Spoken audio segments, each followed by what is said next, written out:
n'y a pas en Europe de studio à la dimension des studios américains. Media One est vraiment à la dimension nécessaire pour construire de grands succès internationaux. Voilà, il y a une demande pour les films d'animation et la très bonne nouvelle, pas seulement des films d'IP ou de franchise. Un peu badass, des héroïnes fortes comme on les aime dans nos séries. Rejoins-nous et on va te laisser les manettes d'un label. On s'est dit, ce serait bien de vraiment lancer la fiction. Notre ambition, c'est vraiment de créer des franchises qui vont être dans le cœur des enfants extrêmement importants dans les 10-20 années qui viennent. Donc on est très concentré sur cet objectif qui est vraiment de créer des IP avec un potentiel de franchise. Bonjour à tous et à toutes, bienvenue sur The Anima Show. Dans cet épisode un peu spécial puisqu'il se déroule pendant le Festival d'Annecy, et d'ailleurs j'espère que vous en profitez un max pour ceux qui ont la chance d'être sur place, j'ai l'immense plaisir de recevoir Julien Borde, le président de Media One Kids and Family, ainsi que les producteurs de son équipe qui viennent nous parler des nouvelles œuvres, des annonces qui viennent d'être faites, mais également de leur passion, de leurs inspirations. Et vous en saurez plus sur l'atmosphère et le line-up de Media One Kids and Family. N'hésitez pas à vous abonner à la chaîne, à mettre un pouce bleu et à activer la cloche et à partager autour de vous. Merci infiniment pour votre soutien et j'ai plus qu'à vous souhaiter une excellente écoute.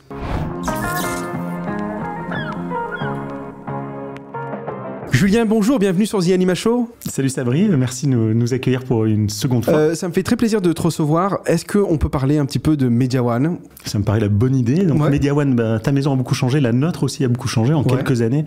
Le groupe a beaucoup grandi. Tu sais que c'est un studio européen multigenre qui produit du cinéma, de la série d'animation, du magazine, du documentaire. Donc on est présent dans tous les genres, dans plus de 13 pays.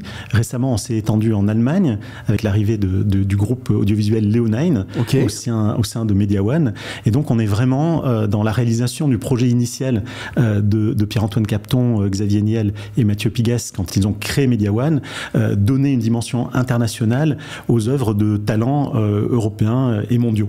Vraiment, l'analyse de base, c'était de se dire il n'y a pas en Europe de studio à la dimension des studios américains. Bien, désormais, Media One est vraiment à la dimension nécessaire pour construire de grands succès internationaux. Et donc, vous avez tenu une ligne directrice qui était croissance externe également, construire avec les talents d'autres...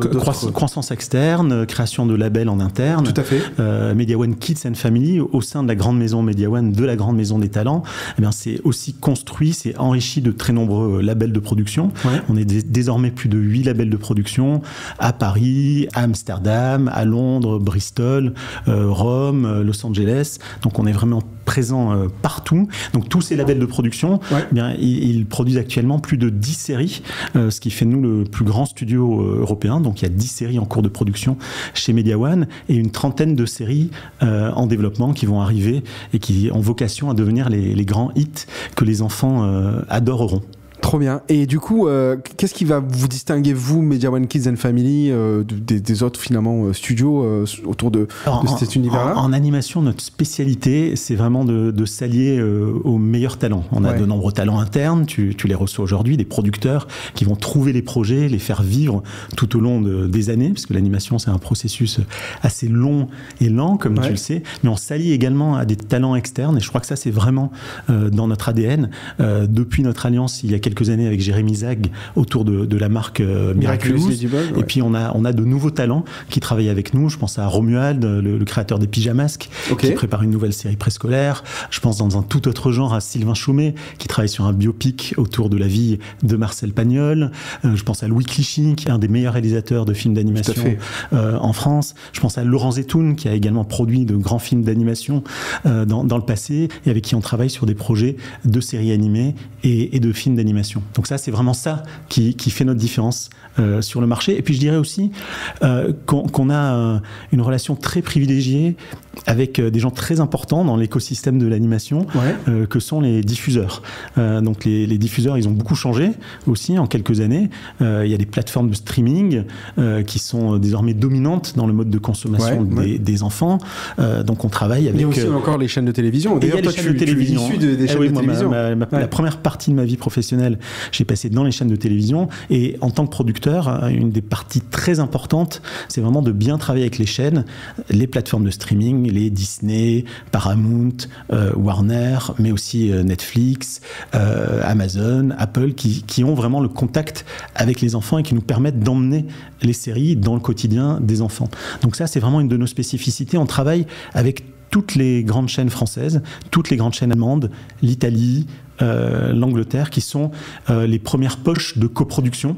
Donc, dès l'origine d'un projet, arriver à passionner et à intéresser les télévisions et les coproducteurs, c'est vraiment essentiel pour nous pour ensuite réussir à faire un projet qui plaise suffisamment aux enfants, plaise suffisamment aux équipes des chaînes de télévision pour ensuite construire le succès et qui s'exporte à l'international. D'ailleurs, à l'international, vous avez aussi intégré au sein de Media One et Media One Kids and Family des sociétés étrangères, côté Europe et côté États-Unis, c'est ça? Oui, aux États-Unis, Media One c'est agrandi avec l'acquisition de Plan B début 2023. Qui est la boîte de Brad Pitt. Oui, avec la série que tu as adorée sur Netflix, le grand succès sur Netflix, Le problème à 3 cordes, on est très fiers. Et puis, dernièrement en Allemagne, avec l'acquisition de Leonine, qui est un des principaux groupes audiovisuels allemands, qui a une partie animation, Leonine Animation, un studio d'animation en Allemagne, Tuntu Tango.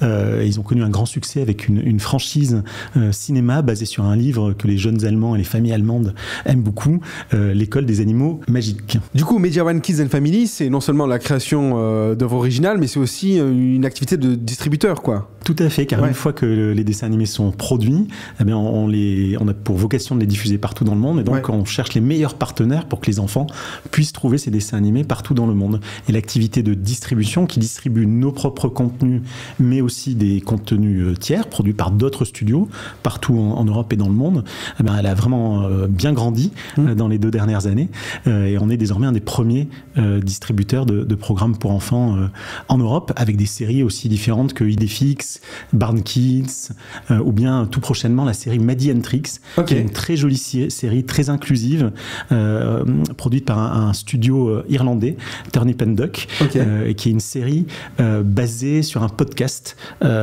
très original, avec une petite fille qui a des problèmes de vision, et donc le dessin animé est fait pour pouvoir être vu et entendu par les enfants qui ont des problèmes de vision. Maddie and Tricks, ça sera le programme principal de la BBC en cette fin d'année. Et donc, on est très fiers de diffuser ce programme partout dans le monde, de distribuer ce programme partout dans le monde. Excellent. Mais il y a aussi un point important chez vous, c'est le cinéma, quoi. Ça reste un endroit où on crée des super grands films à gros budget. Tout à fait. Alors, c'est chez Media One, le cinéma, c'est très important. À Cannes, dernièrement, c'était historique. Je crois qu'il n'y a jamais eu un studio européen qui avait autant de films. Il y avait plus de 7 films dans la compétition. Donc, c'est une très belle réussite pour les équipes qui, chez Media One, s'occupent du cinéma. Et chez Media One Kids and Family, on développe également un slate de films d'animation.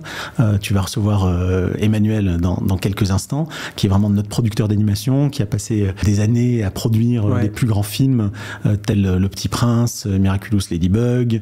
Et donc, en sortant de la production de Miraculous Ladybug, il s'est attaqué à développer une nouvelle ligne de contenu dont il va te parler tout à l'heure. Et puis, on a la chance également d'avoir Bruno Félix, que tu recevras également, qui produit, lui, des films plus arty, dont il te parlera également tout à l'heure depuis Amsterdam. Super, eh bien écoute, merci Julien. Merci Sabri, bonne discussion avec mes camarades et on se retrouve tout à l'heure.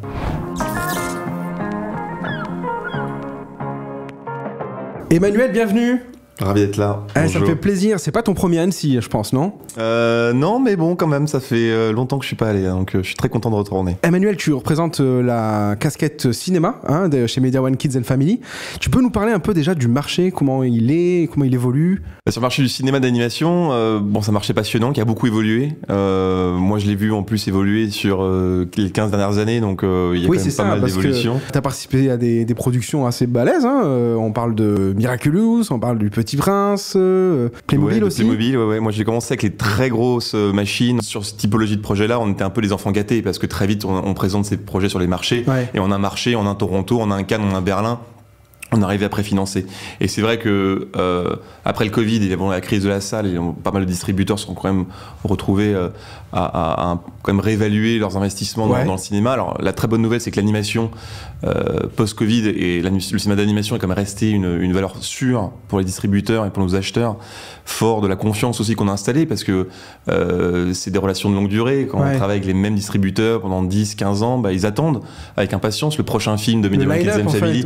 Exactement, donc ils savent qu'on est capable de délivrer une animation de qualité et qu'on est au rendez-vous de la livraison, on est au rendez-vous de la qualité, au rendez-vous de la narration. Il y a une demande. pour les films d'animation, et la très bonne nouvelle, pas seulement des films d'IP ou de franchise.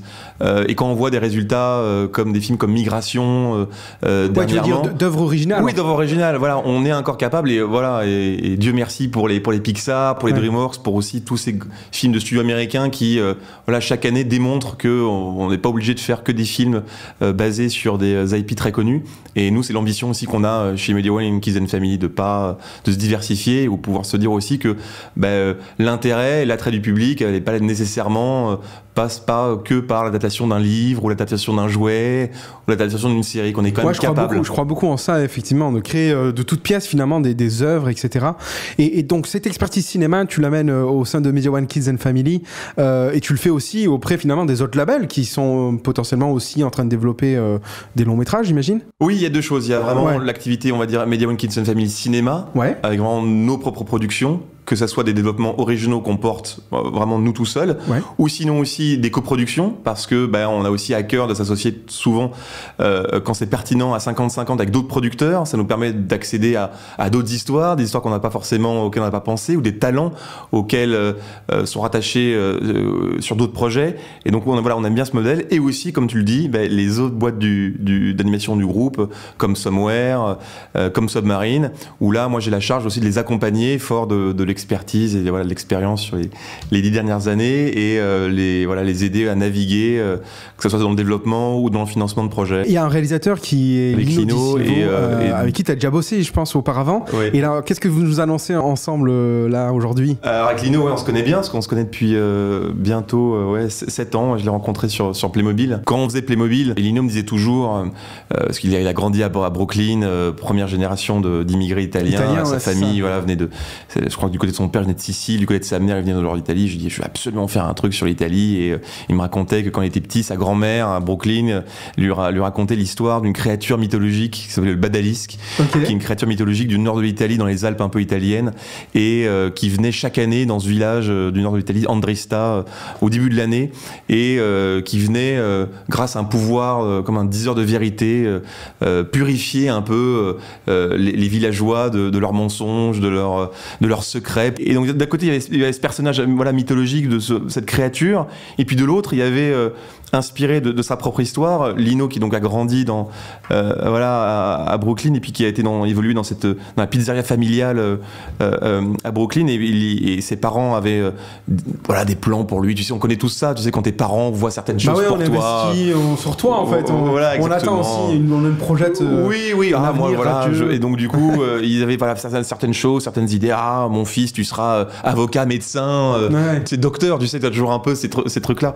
Et alors que lui, Lino, il avait qu'une envie, c'était de partir à Los Angeles, devenir animateur et travailler pour Disney. Ce qu'il a fait, parce qu'il a bossé 17 ans chez Disney Animation. Oui, exactement. C'était le chef de l'animation de La Reine des Neiges, il a bossé sur Tangled. Et donc, du coup, il n'arrivait pas à dire la vérité à ses parents. Parce qu'il disait à chaque fois, je vais pas les décevoir. En plus, une famille italienne, tu penses bien, t'as vraiment pas envie de décevoir, tu vois. Et donc, il mentait. Et donc, il dit, ah oui, peut-être. Et donc du coup, il a développé ce personnage de fiction qui est une jeune adolescente de ce film qui s'appelle Twisted. Et donc qui raconte l'histoire Angelina, et qui est un peu inspiré un peu l'histoire de Lino, n'arrive pas à assumer vraiment ce qu'elle veut être, ce qu'elle veut faire. Et donc du coup, elle est un peu dans le bullshit tout le temps. Elle dit une chose à quelqu'un d'autre, autre chose à quelqu'un d'autre, parce que du coup, de temps en temps dans la vie, c'est facile aussi, tu sais, de pipoter, parce que tu dis bon, tu sais quoi, comme ça, je reste tranquille. Et d'un côté, il y a ce personnage, et de l'autre, ce personnage de créature, le Badalisque, qui lui, si tu veux, est dans cette posture complètement inverse, d'une honnêteté mais terrible, d'une brutalité dans la manière dont il délivre des vérités, n'a aucun sens des conventions sociales. Et Lino, il est super pour ça, parce qu'avec son expérience chez Disney, il a vraiment intégré ce concept, qui est très, qu'on retrouve beaucoup dans les films d'animation, de ce qu'il appelle le handcuff relationship. C'est-à-dire vraiment deux personnages. C'est un buddy movie en fait. Oui, c'est ça. C'est Marlene and Dory, c'est Nick and Jody dans Zootopia. C'est les deux flics dans L'Arme Fatale. Enfin, on connaît ça assez bien. Et donc vraiment, c'est mettre ces deux personnages opposés, l'une qui est une menteuse pathologique, l'autre qui est un diseur de vérité également compulsif. Et ça va faire un joyeux cocktail. Exactement. Ouais. Et Twisted, on l'aime le définir comme un buddy movie en Italie. Et du coup, c'est écrit avec Kissy Dugan aussi. Kissy Dugan, elle, voilà, notre scénariste installée à Rome depuis 20 ans. D'accord. Et qui vraiment apporte la caution italienne à ce projet. Et qui a bossé dans des comedy clubs à LA et à New York. Donc, on est super content. Ça a l'air super prometteur. Franchement, j'ai vu les images, j'ai été embarqué dans le truc. Il y a un autre film dont tu veux nous parler, peut-être, c'est Miaou. Voilà, c'est vraiment donc le miaou et le ouf attachés ensemble, et donc là ça donne déjà une indication de ce que va être le film. Et Miaou, c'est un film d'animaux qui parle, c'est aussi un body swap, et ça suit l'histoire de Elvis et Palmito. Elvis est un chien de secours en haute montagne, dans une ville genre Annecy typiquement, ou Chamonix, et spécifiquement dans un centre de secours de haute montagne. Et lui, c'est un peu un genre de Tom Cruise, Dwayne Johnson, super dédié à sauver des vies. Et en face, t'as Palmito, qui est un peu le gros chat paresseux, qui a pas vraiment de but dans la vie, et ils s'écharpent les uns les autres, mais en fait secrètement ils envient la vie de l'autre. Un beau jour, voilà, changement de corps, la psychologie du chat, l'esprit du chat se retrouve dans le corps du chien et vice versa, et c'est un joyeux bazar. Ça, c'est une coproduction qu'on fait avec Big Bang Story, voilà, qui avait développé le projet, et Louis Clichy, donc on le présente plus, quelques années de chez Pixar, 2 Astérix à son compte, et on s'éclate à développer ce film Miaouf. Super Emmanuel, je suis ravi de t'avoir rencontré. Carrément, avec grand plaisir. Je te souhaite le meilleur avec tous ces films. Merci beaucoup.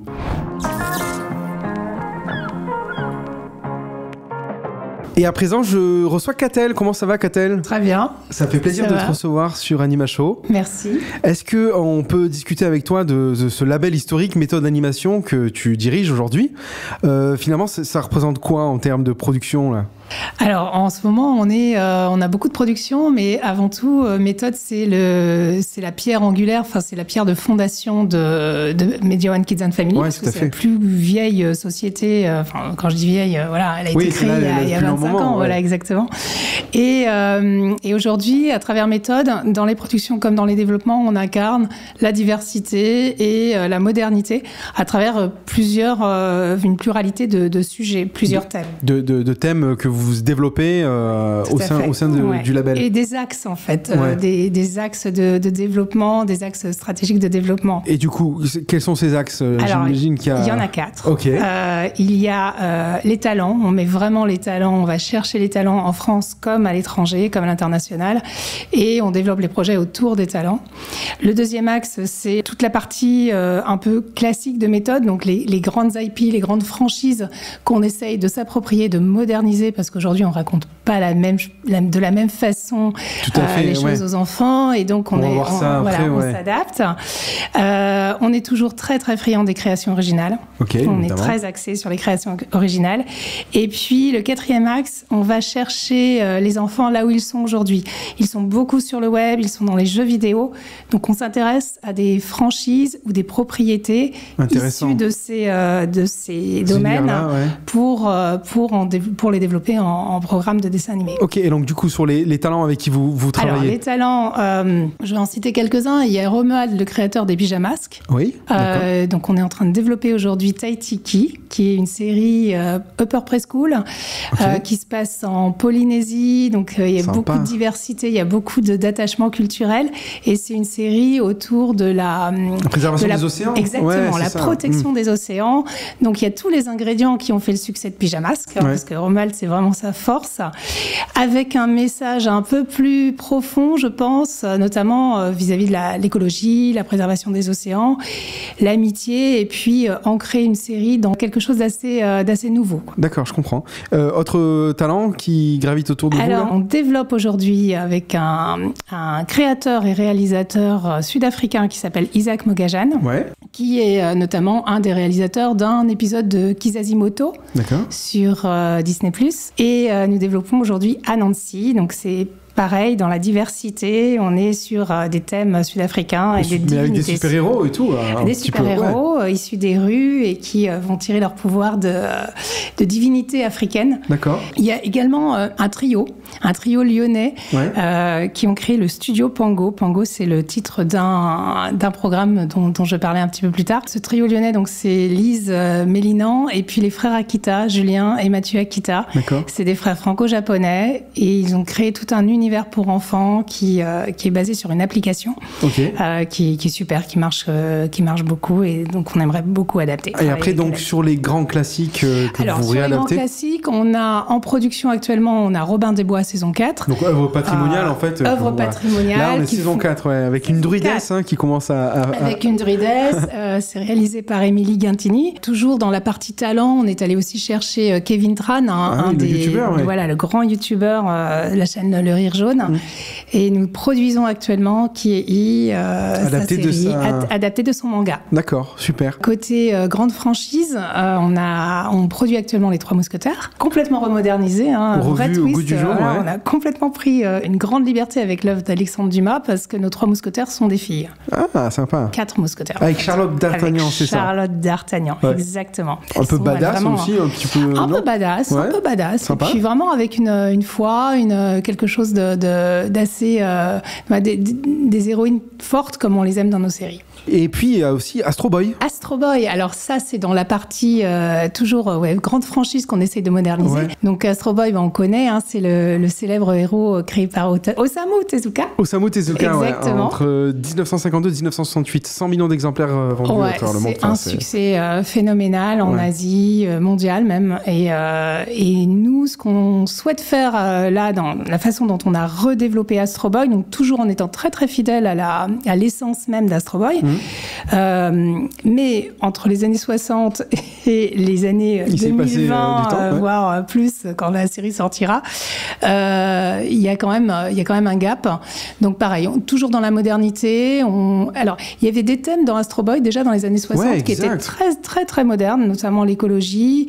C'est en fait ce petit homme qui vient de l'espace et qui vient jeter un regard un peu critique sur ce qu'on fait de la Terre, quoi. Exactement. Donc, on retrouve un peu ces mêmes thématiques. Et puis des thèmes aussi d'harmonie entre la technologie et la nature. Et ça, bien sûr, nous, on l'a repris. C'est un des thèmes principaux de la série aujourd'hui. Et puis j'imagine que d'un point de vue image, ça va être quand même bluffant, parce que je crois que vous mettez le paquet. Donc c'est en 3D. Alors, on a beaucoup d'effets spéciaux, Et puis Astro Boy, on en fait aussi un petit garçon d'aujourd'hui, qui a du cœur, qui va à l'école, qui a des copains, pour vraiment l'ancrer dans le quotidien des enfants aujourd'hui, tout en gardant ce côté un peu pétillant de super-héros. Alors, on va partir des originals, en tout cas de tout ce qui est œuvre patrimoniale. Et puis là, dans les nouvelles créations, finalement, les créations originales, qu'est-ce que vous développez? On a Witch Detectives. Oui. Donc, c'est un mix entre les Totally Spies, Harry Potter, avec version un petit UK, twist, version UK, un peu anglais, côté très Sherlock Holmes. On a également Carters. Oui. Carters, qui est une série qui mixe le monde des princesses avec le monde du karting et de la course de cartes. C'est peps. Visuellement, c'est sympa, c'est assez pop et tout. Sympa. Et d'ailleurs, il faut savoir qu'en fait, 40% des joueurs de Mario Kart sont... Plus de 40%. Plus de 40% sont des filles. 46% sont des filles. Et je trouve que, à partir de ces données, réussir à créer une IP potentielle autour de ça, je trouve que c'est marrant. Ça a été le point de départ, en fait, de la création de cette recherche de création originale. Et puis, ça a été complété par un... On a assisté à un jury de fin d'année d'école avec un thème assez semblable à ce qu'on voulait faire. D'accord. Donc 5 filles, en plus c'était des filles, et qui avaient développé dans leur film de fin d'année un film qui était tout à fait raccord avec ce qu'on voulait faire. Donc on leur a demandé de développer avec nous Carters. Et il y a d'autres choses aussi comme Mask Cinderella. Alors Mask Cinderella, là on repart... c'est la Cendrillon version Cartoon Network un peu, quoi. Exactement ça. Là on est vraiment dans un univers où on reprend tous les personnages des contes et encore une fois on modernise, on diversifie, c'est un genre de Shrek, avec mixé avec un Teen Titans Go. Tales of the Mirror. Alors Tales of the Mirror, c'est une coproduction avec Good Hero, et Tales of the Mirror, alors là on est sur une série un peu premium d'action-aventure, des jeunes apprentis vétérinaires qui vont soigner, qui vont prendre soin de créatures extraterrestres, donc des animaux, créatures extraterrestres fabuleuses, magnifiques, et le pouvoir de ces créatures peuvent soit sauver la Terre, soit détruire la Terre. Intéressant. Et du coup, tout à l'heure, tu parlais de l'axe sur l'utilisation des tendances actuelles. Alors ça c'est quelque chose, on est très très axé là-dessus. On regarde aujourd'hui où sont les enfants. où ils vont, où ils consomment des programmes. Donc ils sont sur le web, beaucoup, sur Internet, bien sûr. Ils sont aussi beaucoup dans le jeu vidéo. Ils délaissent un peu la télévision pour le jeu vidéo et pour le web, donc c'est une tendance. On va et on cherche toujours des projets qui sont issus de ces tendances-là. Et notamment, tout à l'heure, je parlais du studio Pango. Et alors, Pango, c'est une app de jeu pour les tout petits. On est vraiment dans le milieu préscolaire. C'est hyper coloré, c'est très kawaii dans le design. Et l'idée avec Studio Pango, ça a été de décliner cette app qui a plus de 27 millions de downloads et 450 000 utilisateurs par jour. Et c'est un succès mondial, présente dans 115 pays. Et l'idée, c'est vraiment d'en faire une série d'animations où les enfants vont retrouver leur héros, l'univers de Pango et des jeux de Pango dans une série d'animations. Donc, on va pouvoir raconter des histoires autour de ça. Et je trouve ça très agile d'aller piocher des IP comme ça dans des univers. En fait, ça marche auprès des enfants. Donc, si ça marche auprès des enfants dans un autre univers, pourquoi ça ne pourrait pas marcher en dessin animé? Et puis... Là, la force du dessin animé, des programmes d'animation, c'est le fait de raconter des histoires. Et ça, pour nous, c'est hyper important de garder cet ancrage-là auprès des enfants aujourd'hui. J'ai vu passer aussi Banana Soul. Banana Soul, c'est la série Jeunes Adultes. Et c'est autour d'une héroïne, Elena Silver, donc très fort personnage féminin, dans un univers très masculin, un univers sportif très masculin. Dans ce jeu, de ce sport, il n'y a qu'une seule règle, pas de règle. Et donc c'est violent, il y a de la compétition, et il y a aussi, on a traité ça très teen drama. Elena Silver, elle va être arrachée à sa famille, à ses amis, elle va devoir se reconstituer un petit réseau d'amis, elle va tomber amoureuse, etc. Tout un arc narratif. Donc il y a tout un arc narratif qui va un peu plus loin qu'une série d'action, purement action. On est vraiment dans quelque chose d'assez fin. Eh bien dis donc, Catel, il y a du travail sur la planche. Non mais c'est super intéressant. Je suis très très bien entourée. J'ai des formidables producteurs et productrices autour de moi qui font un formidable boulot. Bon, super. Écoute, merci d'être venu sur The Anima Show. Merci beaucoup.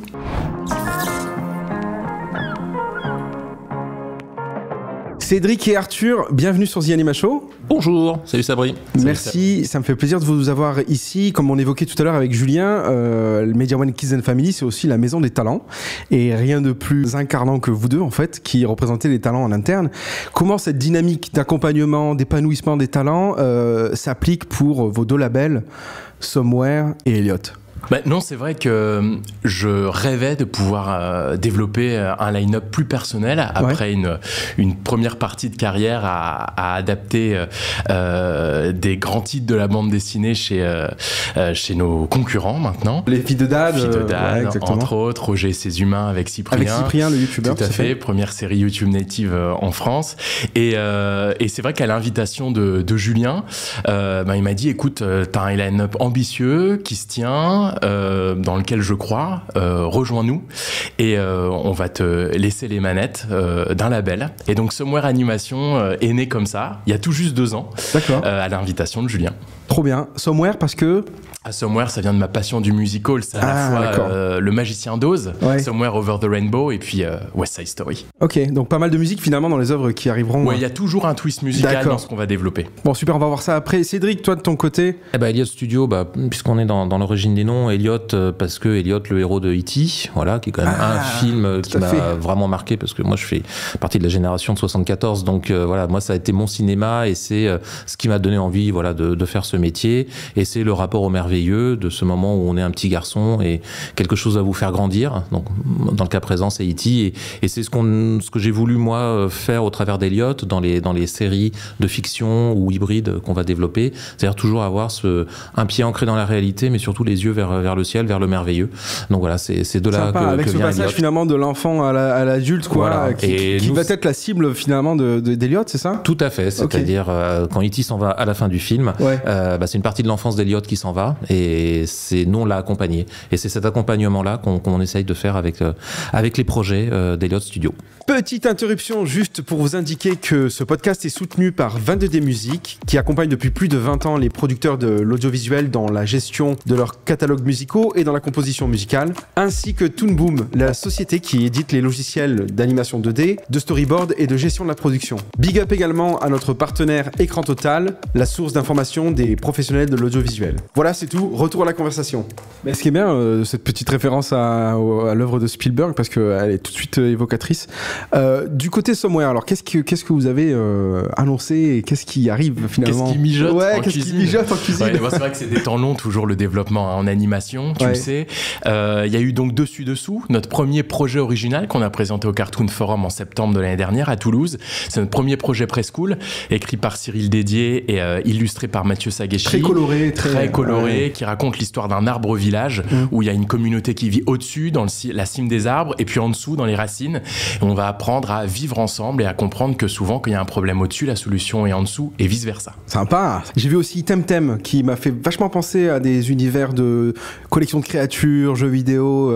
Tout à fait. Alors évidemment, on est un peu geek aussi chez Somewhere Animation. On aime le musical, mais aussi le jeu vidéo. Et donc là, il s'agit d'une adaptation d'un jeu vidéo espagnol développé par le studio Crema. D'accord. Donc on est en coproduction sur ce projet avec Marla. Et donc là, l'idée, c'est véritablement de renouveler le genre de la série de créatures dresseurs avec un twist très contemporain, puisque là, l'idée n'est pas de capturer des créatures et de les collectionner. Bien au contraire, c'est de chercher à les comprendre pour s'apprivoiser l'un l'autre. Ça va parler à Cédric, une des phrases clés du Petit Prince, pour pouvoir monter des équipes. Donc c'est basé sur la relation de confiance. D'accord. Voilà. Sympa. Oui, c'est vrai que tu as une carrière assez importante à Track Record, puisque tu avais commencé ta carrière, toi, chez Aton Soumache, qui avait créé Méthode Animation, et puis finalement, tu as fait plein de suivis de films. Tu as créé... en fait, moi, j'ai eu la chance de vivre cette aventure formidable, effectivement, qui était la création de cette société il y a 27 ans maintenant. Donc, moi, je sortais de l'école et j'ai commencé comme stagiaire. Voilà, je suis jamais ressorti. Et donc, moi, j'ai eu effectivement, ce bonheur de voir une société grandir et grandir aussi, donc, et pouvoir travailler sur des projets comme Le Petit Prince, Le Petit Nicolas. Donc, plus une habitude, effectivement, de travailler sur des grandes IP, au fond, comme ce que tu as fait au début, toi. Et c'est vrai que c'est au sein de Media One Kids and Family, quand Julien a repris vraiment la société, qu'on s'est dit, ce serait bien de vraiment lancer la fiction. Moi, j'avais eu une très très jolie expérience qui s'appelait Sept nains et moi, qui mélangeait fiction et animation, que j'avais adoré faire. On avait 52 épisodes de 26 minutes. Et donc, on s'est dit qu'il y a un manque sur la fiction jeunesse, qu'il y a peut-être un besoin, et d'ailleurs, ça se révèle être vrai. Et c'est pour ça qu'on a créé Eliott. Donc, moi, j'ai cette chance finalement de créer un label au sein de Media One Kids and Family. C'est là où c'est vraiment une chance, c'est-à-dire à un moment donné, à mon grand âge, de pouvoir aussi se réinventer au travers de nouveaux défis. Donc ça c'est un vrai luxe. C'est vraiment très bien. Et d'ailleurs, ce que tu essaies de faire avec Eliott, c'est d'aller chercher des IP qui ont déjà un retentissement, un public. Oui, c'est-à-dire que toujours dans cette idée de travailler sur ce qui est connu, mais voilà, comme tu le dis, c'est avoir un autre angle de vue, une autre façon de le montrer. Donc on a travaillé sur Boule et Bill. Cette année, Arthur était avec Dessus-dessous au Forum Cartoon. Nous, on a présenté Boule et Bill, qui est un projet qu'on développe en plus de ça en coproduction avec DEMD, qui est une des boîtes du groupe Media One. Donc on fait des synergies. Donc ça, c'est parfait. Moi, je lisais Boule et Bill, ce Roba incroyable. Roba, c'est fabuleux. C'est quelque chose. Il s'est commencé en 62. Donc tu vois, tu n'as pas lu ça à la naissance de Boule et Bill, toi. Mais moi presque. Mais voilà. Donc Boule et Bill, l'idée c'était d'avoir un nouveau tech parce qu'il y a eu des films, il y a eu des séries. Et en choisissant l'hybride, c'est-à-dire on va avoir live action animaux, et animation. Voilà, donc les animaux seront en anime et les personnages. Semi-réaliste un peu, c'est ça. Oui, c'est du semi-réaliste avec ce que j'aime bien, moi, ce que les Américains appellent upgraded reality. C'est-à-dire qu'on va être dans un visuel plus proche de Barbie, très clinquant, très technicolor. On revient chez toi avec Somewhere et le magicien d'Oz, parce que c'est aussi quelque chose que j'aime. Il faut amener un peu de couleur. Et donc Boule et Bill, qui a été un des beaux projets du Forum Cartoon, sur lequel on est en train de travailler, on développe. Mais aussi, moi je suis un grand fanat de BD, donc aller chercher dans ces univers-là. On travaille avec Vincent Cuvelier, qui est un auteur fabuleux, qui a fait La fille du président. Ah oui. Donc là, l'idée c'est de développer ça en fiction. En fiction, carrément? En fiction, ah ouais, oui. Ça va être chouette, ça. Moi, l'idée, c'est s'il y a de l'animation, il y a aussi de la fiction. D'accord. Voilà. Mais la base, elle est là. Donc, La fille du président, le concept est dans le titre. Un autre projet formidable qui est écrit par Anne Goscinny, qui s'appelle Lucrèce, qui est chez Gallimard. D'accord. Et qu'on va transformer en série pour toute la famille. Une espèce de voyage intergénérationnel qui raconte l'histoire de 3 femmes. Lucrèce, la plus jeune, sa maman et sa grand-mère, Scarlett, qui est une déglingose de première. Et faire vraiment de la série familiale à la fait pas ci, fait pas ça. L'animation, moi, ça m'a vraiment appris... raconter des histoires aussi. Raconter des histoires, un certain public. Ouais. Et puis là, on va ouvrir un tout petit peu parce que je pense que 7-77 ans, on reste toujours un peu des enfants. Donc l'idée, c'est de continuer à réunir tout le monde autour de la télé. Chez Sommer, je sais que vous développez aussi un peu de slapstick. Oui, tout à fait. Il y a aussi des amours connectés à la bande dessinée. Tu prends ton café le matin, le slapstick, toi, non? Non, sans sucre. Non, évidemment, j'ai toujours une très forte affection pour la bande dessinée. Donc, effectivement, on travaille sur l'adaptation de Chococha. C'est ça. C'est le projet qu'on présente et qu'on révèle là à Annecy cette année. Donc, Chococha, c'est la bande dessinée de Fabien Lambert et Alexandre Arlen, qui sont les auteurs de Migali.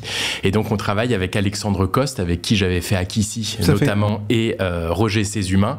Et donc, ça va être notre premier slapstick cartoon. Alexandre avait dirigé l'animation de Taffy.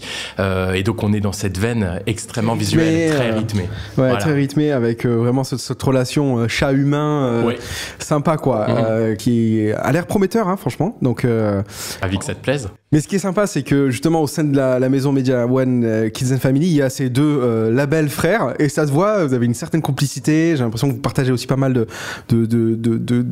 choses, de références, de culture commune. Et ça se ressent. Donc, longue vie à vos labels. Merci. Merci Cédric, Arthur. Je suis content de vous avoir reçu. Merci pour cette invitation. Merci Sabri. Salut Sabri.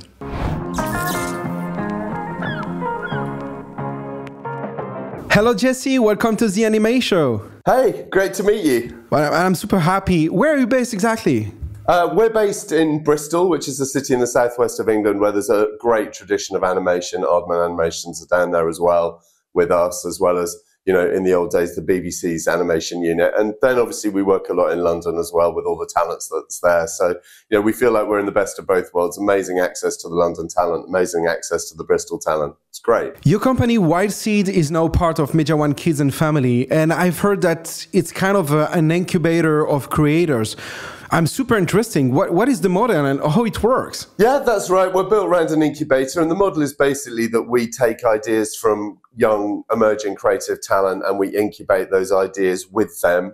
In the best way that we can. Our thesis is that if you find amazing young talent with amazing ideas and you provide them with mentorship and honestly, actually the right, to experiment and fail and succeed, then you'll find the hits of the future. You'll find the hit makers of the future. And, I'm really pleased to say, I think we've been proven right. We've made about 40 pilots now and had pickups in one way or another on about 60% of them, some really quite considerable. So yeah, it's been a really exciting ride, never a dull moment.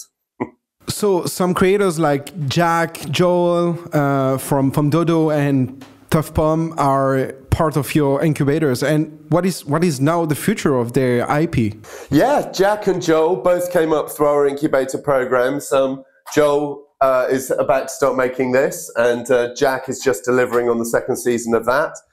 We found Joel through a special incubator we ran in Canada called Startoon with the support of the Shaw Rocket Fund, which is fantastic. And, he's created this extraordinary, unique, hilarious, heartfelt, warm, characterful comedy that we're now making with France TV and a couple of partners I can't talk about yet, but are looking good. And we're having a brilliant time with France TV. They are the perfect partners for us. They completely understand what we're doing. And they are continuing, that work of nurturing Joel and his talent. And so fantastic. And then Jack, we picked up his graduation film, Dodo, it's now called. It was called Not the End of the World, about a young boy going up to what we call secondary school in England and not knowing what the hell is going on, and the comedy of that. And very sweet, very heartfelt, very funny, and now, delighted to say delivering its 2nd season. So super good. So what is the story of the origin of tough bomb. Well, yeah, as I said, won't go on about it for ages. Joel, found him, ran Startoon in Canada. He submitted a fantastic film. We picked that film up, we developed it, we worked on it and worked on it and worked on it, and then, find the right partner, so important, in France TV. So that's the story, really. More to say, but that's it in a nutshell, I think. Wow, that's funny. What is your biggest success story so far that came from this incubator? Well, I'm really happy to say that we've had quite a lot of success, thank God. Won a BAFTA, made a big show for Disney, made a big thriller for a platform in the US called Fullscreen, made a couple of feature films, that did, really interestingly for us. This one of the first things we did, sci-fi movie, 180 special effects shots, directed by an 18-year-old, delivered for 25 grand, premiered at the BFI in London, making him the youngest director ever to do that, and so on and so on. So we've had a great time and as I said, created quite a lot of success. I think if we're talking about scale, which, is a completely reasonable way to define success, then I think it would have to be this show, The Last Bus, which is a big 10-part sci-fi live action show. We think the most ambitious true original, i.e. not based on a piece of IP ever made for this audience. So, a real achievement. Made it with Netflix, with Alexi and his team there.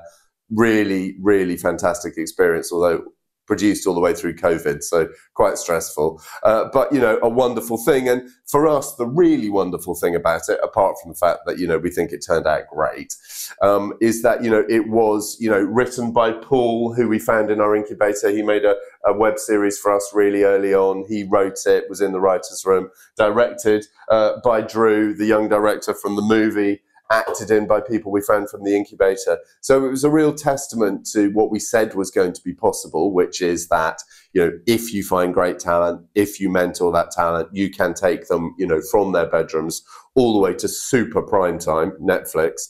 And, what a wonderful thing to be able to deliver on that promise, and obviously very inspiring to other creative talent who see us doing that and go, ooh, okay, no, that looks like a really exciting way to work. So yeah, no, really great for us, really great for the creators, and I think, really, really promising for the future. Jesse, how do you see incubation being so relevant right now in the kids' content space? Good question. Yeah, well, I think we're in a lot of disruption, obviously. The audience, especially the older kid audience, are, increasingly engaged in social spaces, for example, and that means that a lot of the new ideas and IP that comes through starts in digital. Mm-hmm. So I think, we built our incubator from day one on that principle that, incubating talent and ideas in digital, working with the audience to see what engages that audience, what they like, what works for them, was going to be a really powerful part of the future. So, now that future is absolutely here right now. And I think we feel very proud that,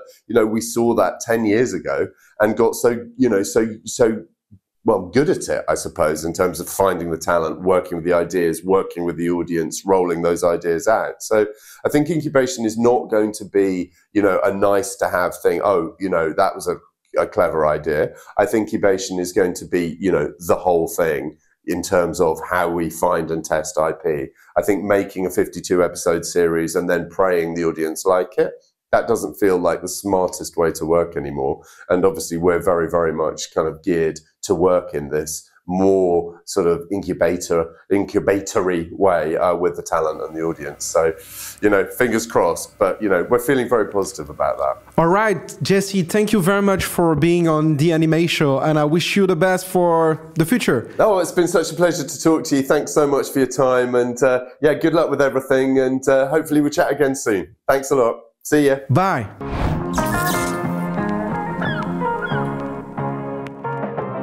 Bruno, how are you? Doing great. Thanks for having me on the show. Now your company Submarine is part of Media One Kids and Family. Congratulations. And I'd like to know more about those masterpieces that you've created. They shot The Piano Player and also Apollo 10.5. Thanks. Yes, we are very happy to be part of the Media One family. And I feel especially flattered when you say that we created some masterpieces, of which I would love to tell you more, of course.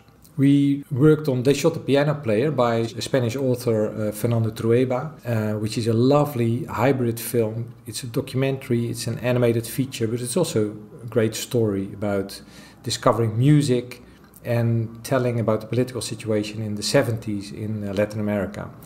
In a beautiful visual graphic style by graphic artist Mariscal, who Trueba worked together with on Chico Herita.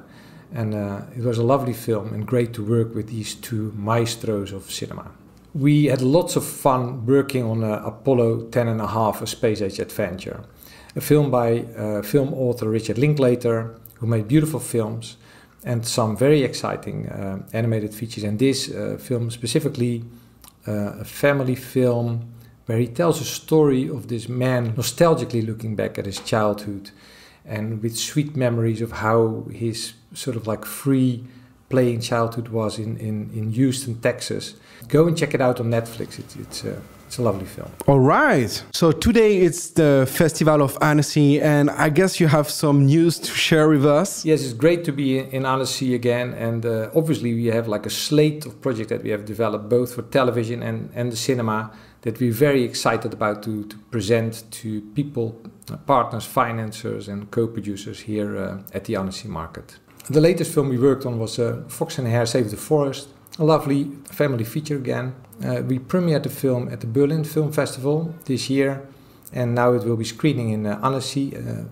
It's an animated feature in CG with a stop-motion look about this weird bunch of animals living in the forest. It's directed by Masha Halberstadt, and we love her sense of humor, and that sense of humor is like filling up this film in this crazy adventure where animals are confronted with their homes flooded by mysterious rising of the water.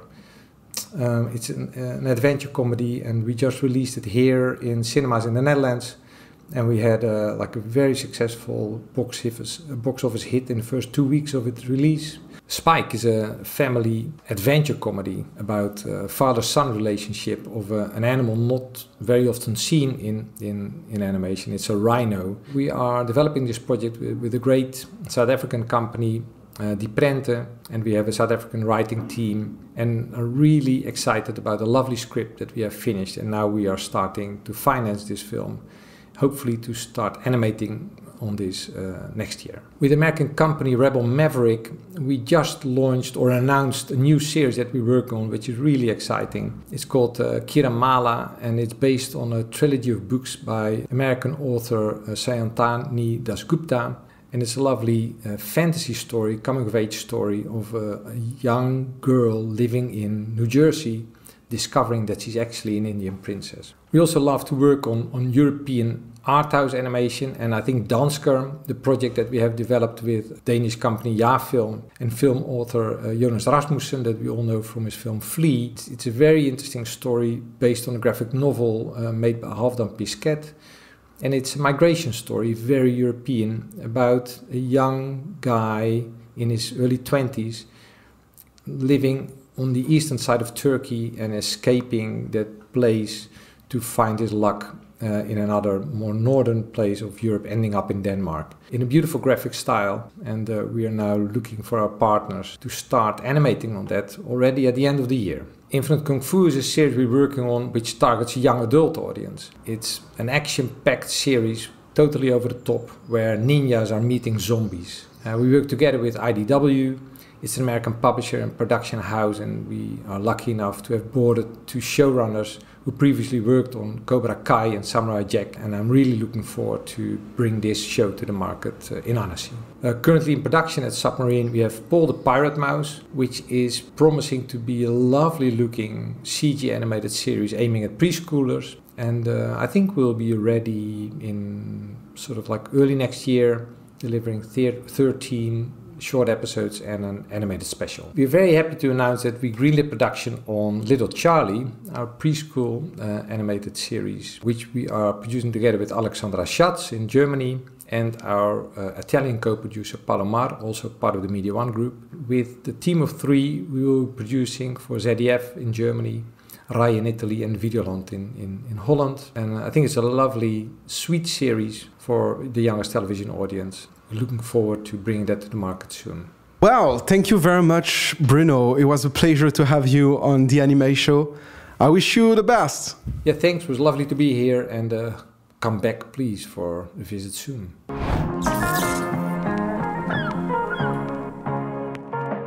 Julien, welcome back. Merci Sabri, j'espère que tu as apprécié la discussion avec un super tour d'horizon avec tous ces talents qui nous parlent de ce qu'ils font et des œuvres qui sont à venir. Ça a l'air super prometteur. Mais qu'est-ce que finalement réserve l'avenir de Media One Kids and Family ?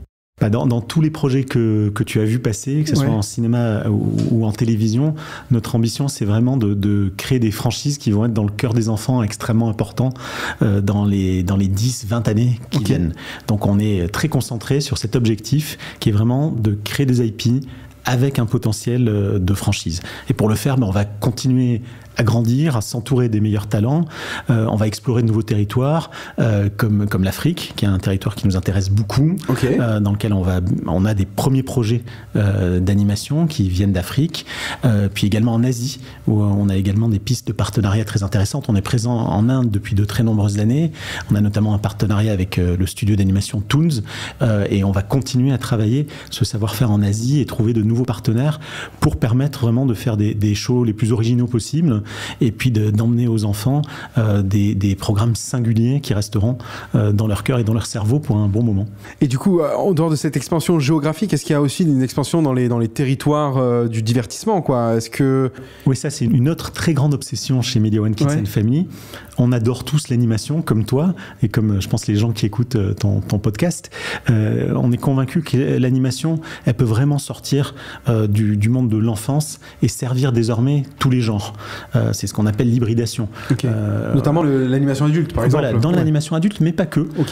Quand on y réfléchit bien, l'animation, elle est désormais partout. Elle est dans les très grands films, les grands blockbusters américains, comprennent de grandes séquences d'animation. Les effets spéciaux et l'animation, c'est un marché qui, à perspective 2030, sera autour des 300 milliards de dollars. Et on pense que l'animation pour enfants peut, via l'animation adulte, mais aussi via l'hybridation des genres, servir de plus en plus nos collègues en fiction, en documentaire, qui ont besoin d'animation dans leur programme. On pense que ça, c'est un relais de croissance et un domaine créatif ultra intéressant dans lequel on s'implique fortement. Le marché, il est en pleine évolution. Il y a les IA qui se sont introduits à la fois dans la production, mais peut-être sur d'autres pans aussi. Il y a aussi des consommations chez les jeunes sur les jeux vidéo, etc. Est-ce que Media One Kids and Family a une vocation aussi d'aller sur ce terrain, finalement ? Oui, vraiment, l'innovation est au cœur de nos ambitions, de notre quotidien. L'IA fait déjà partie de notre quotidien. On pense que c'est une grande opportunité pour l'animation, qui est un genre fabuleux, mais qui a un très gros défaut. L'animation, c'est très lent à produire. Et on est au tout début de l'impact de l'IA dans l'animation, mais on croit vraiment que l'IA va nous permettre de réduire les temps de production, et qu'elle va aider un très grand nombre de corps de métier. La lenteur de production de l'animation, elle est liée à la démultiplication des corps de métier qui travaillent autour de l'animation. Je pense que dans chacun des métiers de l'animation, il y aura des impacts et on réduira ainsi le temps de production global. Donc pour nous, l'IA est vraiment un excellent assistant pour les talents et pour les artisans qui fabriquent l'animation. J'ai cru comprendre qu'il y avait aussi des ponts avec Roblox ou des plateformes comme ça qui sont on est aussi fasciné par ça, parce que finalement l'animation, elle est née pour la télévision, d'abord pour le cinéma, puis pour la télévision. Et dans les 10 dernières années, les usages ont été totalement chamboulés. Et dans la vie d'un enfant aujourd'hui, le premier écran, c'est souvent l'écran de la tablette, l'écran du téléphone. Et donc le premier contact avec du divertissement, ça peut se faire via les réseaux sociaux, via YouTube, mais également via Roblox, via Fortnite. Et donc qui sont des agora, qui restent des réseaux sociaux finalement. Qui restent des réseaux sociaux, mais avec des univers animés, ludiques, ludique ultra attractif pour des enfants. Et donc on voit notamment Roblox comme une source de nouveaux univers et de nouveaux talents. Donc on scout de nouveaux talents dans ces univers-là. On a mené une première expérience avec Sandbox autour du Petit Prince, qui est une IP sur laquelle on a travaillé pendant de nombreuses années chez Méthode Animation. Et donc on vise à développer ça de plus en plus, et on trouve ça tout à fait fascinant de pouvoir trouver de nouveaux talents sur ces réseaux sociaux. En production, on a d'ailleurs déjà des IP qui viennent du monde digital. On a Chef Club Adventure, qui est une série autour de cette très belle marque française, Chef Club, créée par trois jeunes entrepreneurs français. Et puis au-delà de ces projets qui sont réels, basés vraiment sur ces univers digitaux qui ont déjà beaucoup de succès, on recherche actuellement, comme je te le disais, sur ces univers animés persistants finalement, que sont Roblox et Fortnite. On recherche de nouvelles IP, et dans le Web 3 en général, on est en train de trouver des talents et des univers qui nous plaisent vraiment beaucoup et qu'on va emmener aux enfants. On se sert vraiment du Web 3 et des réseaux sociaux comme d'une vraie pépinière dans laquelle on va pouvoir faire émerger les dessins animés qui demain seront des hits. Super. Eh bien écoute, merci Julien pour avoir à la fois invité avec toi tous ces producteurs et productrices. On se déplace toujours un peu en groupe. Ouais, c'est ça, en meute. et puis c'était un plaisir de te recevoir à nouveau sur Anima Show. Plaisir partagé. Merci à toi et à tes équipes de nous avoir reçus aujourd'hui dans Anima Show. On est très fans chez Media One Kids and Family du travail que tu fais chaque mois dans Anima Show. Merci à toi. Ça me touche. Merci beaucoup. Merci.